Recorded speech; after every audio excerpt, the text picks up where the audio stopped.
लोकसभा चुनाव संपन्न हो गया, अब चल रहा है अटकलों का दौर, और अटकलों का दौर में तमाम पार्टियां अपनी अपनी जीत का दावा कर रहे हैं।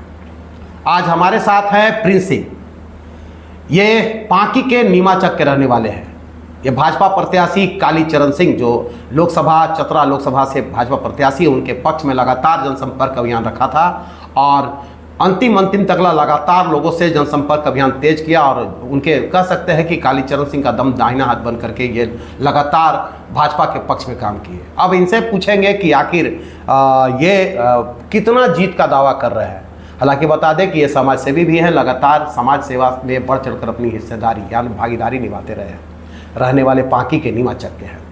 और इनके बारे में एक और बात बता दें कि पूर्व विधायक और मंत्री रहे संतू बाबू परिवार से हैं, जो प्योर कांग्रेसी परिवार से रहे हैं, लेकिन इस बार ये भाजपा का दामन थाम कर भाजपा के साथ है।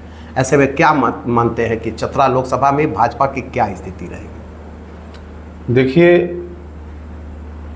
भारतीय जनता पार्टी के उम्मीदवार चतरा लोकसभा क्षेत्र से 100% चुनाव जीतेंगे। मैं ये तो नहीं कहूँगा कि वो 5 लाख मतों से या 4 लाख मतों से चुनाव जीतेंगे, लेकिन हाँ, वो चुनाव जीतेंगे। चूँकि 2019 का जो चुनाव था उसमें जो उत्साह था, इस बार थोड़ा उत्साह में कमी थी, इस बात को मैं भी स्वीकार करता हूँ। लेकिन हमारे यशस्वी प्रधानमंत्री नरेंद्र मोदी जी का प्रभाव कम नहीं हुआ है, और उनके द्वारा किए गए कार्य, जो गरीबों के हित में कई कल्याणकारी योजनाएं जो चला है, उसका लोग आज भी गुणगान करते हैं। और मेरा ये मानना है कि हमारे प्रत्याशी 1.5 लाख से ऊपर मतों से चुनाव जीतेंगे। प्रिंस सिंह, आप प्योर कांग्रेसी परिवार से आते हैं। ये अगर हम बात करें, पूर्व विधायक संतू बाबू अब तो नहीं रहे, संतू सिंह या पूर्व मंत्री भी रहे हैं, प्योर कांग्रेसी आदमी एक बैक भाजपा में, भाजपा का दामन थाम लेना, भाजपा के लिए काम करना, कैसा अनुभव लगता है? देखिए, ये बात बिल्कुल सत्य है कि पूरे पलामू प्रमंडल में हम लोगों का परिवार सबसे, कहा जाता है कि संतू बाबू का परिवार सबसे पुराना कांग्रेसी परिवार या पुराना दरबार रहा है। और हमारे दादाजी संकटेश्वर सिंह उर्फ संतू बाबू एकीकृत बिहार राज्य में मंत्री भी रहे, पांकी से 3 बार विधायक भी रहे। लेकिन उसमें जब तक राजीव गांधी जी थे तब तक का कांग्रेस परिवार या ये पार्टी कुछ और थी, और आज की पार्टी कुछ और है। ज़मीन आसमान का अंतर है। और आप ये सुने होंगे, चूँकि आप उनका नाम आप भी सुने होंगे, संतू बाबू का नाम आप जानते होंगे कि अपने लंबे राजनीतिक जीवन में कोई उन पे एक दाग नहीं लगा। कोई 54 पैसा का ये नहीं कह सकता है कि संतू बाबू 3 बार विधायक रहे, मंत्री रहे, कहीं 54 पैसा का भी उन पे कोई आरोप नहीं लगा।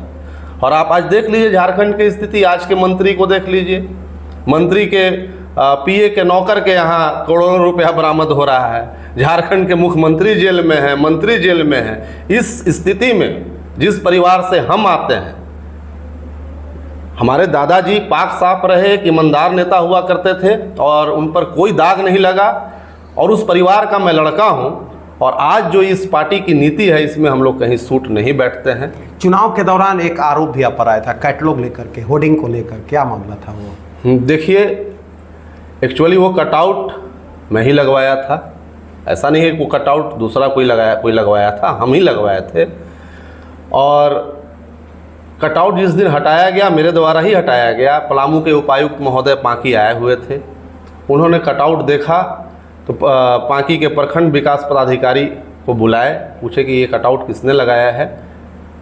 तो आचार संहिता का मामला था। एक्चुअली जानकारी के अभाव में वो जहाँ पर हमने कटआउट लगाया था वो बोर्ड प्राइवेट बोर्ड था। और लेकिन मामला तो दूसरा तुल पकड़ लिया कि आप मतलब विधायक जी से आपका हो गया। नहीं, ये विपक्षी लोगों का तुल पकड़ाया गया था। विपक्षी लोग इसको एक र्यूमर दिए थे, लेकिन मामला वो आचार संहिता से जुड़ा। लेकिन वो मामला आचार संहिता से जुड़ा हुआ था। और एक बात और हम आपको बता देना चाहेंगे कि जिस दिन वो कटआउट हटा, पांकी चौक पे, शहीद भगत सिंह चौक पे नुक्कड़ सभा चल रहा था भारतीय जनता पार्टी का। और मैं जैसे ही अपनी बात मंच पे मंच पे रखा और खुल कर रखा, ऐसा नहीं है। मैं गठबंधन के प्रत्याशी के.एन. त्रिपाठी के बारे में भी जो मुझे बोलना था मैं खुलकर बोला। तो जो व्यक्ति खुलकर मंच से विरोध कर रहा हो गठबंधन के प्रत्याशी का, और उस पर अगर ये आरोप लगता है कि आप कांग्रेस पार्टी के साथ चले गए, तो इसको और क्या कहिएगा? क्या कहेंगे अब चुनाव जीत का मतलब कैसा लगता है अनुभव कि चुनाव जीतेंगे और राज्य केंद्र में 400 पार की सीट बनेगी? बिल्कुल बिल्कुल बनेगी, क्योंकि आज हमारे यशस्वी प्रधानमंत्री नरेंद्र मोदी जी को पूरे विश्व में लोग नेता मान चुका है। और कहते हैं ना कि आप देखे होंगे कि जब दीपक जलता है बुझने के समय वो तेज जलने लगता है, दीपक बुझने के समय तेज जलने लगता है। यही स्थिति हमारे गठबंधन के प्रत्याशी का है। एक सवाल आओ जी, क्या गठबंधन के बाद अगर ये लोग गठबंधन मान ली कि गठबंधन की सीट अगर नहीं होती है, सरकार नहीं बनती, तो क्या गठबंधन लगता है कि चुनाव के बाद भी बरकरार रहेगा? अब ये तो समय बताएगा। गठबंधन की जहाँ तक बात है तो आप देख लीजिए, जो आरजेडी के मुखिया हैं आज उनके साथ कांग्रेस तालमेल में चुनाव लड़ रही है। कल तक आरजेडी के जो मुखिया थे वो उनका संबंध कांग्रेस पार्टी के साथ क्या था ये भी आप जानते हैं। आखिर क्या कारण है कि आज दोनों मिलकर चुनाव साथ में साझेदारी में चुनाव लड़ रहे हैं? आखिर ऐसा कौन सा स्थिति आ गया? चलिए, जीत हार तो लगा रहेगा, कौन जीतेगा कौन हारेगा वो तो 4 जून को ही फैसला होगा। लेकिन अटकलों का दौर जारी है, सभी लोग अपनी गणितीय हिसाब में लगे हैं और गणित के हिसाब से वो कर रहे हैं। क्या मतलब क्या कहना चाहेंगे? साथ ही साथ मैं एक बात और कहना चाहूँगा। मैं चतरा लोकसभा क्षेत्र के तमाम मतदाताओं को शुभकामनाएं, बधाई देना चाहूँगा। आभार व्यक्त करूँगा कि इस कड़ी धूप में भी वो लाइन लगकर अपना एक एक मत देने का काम किए।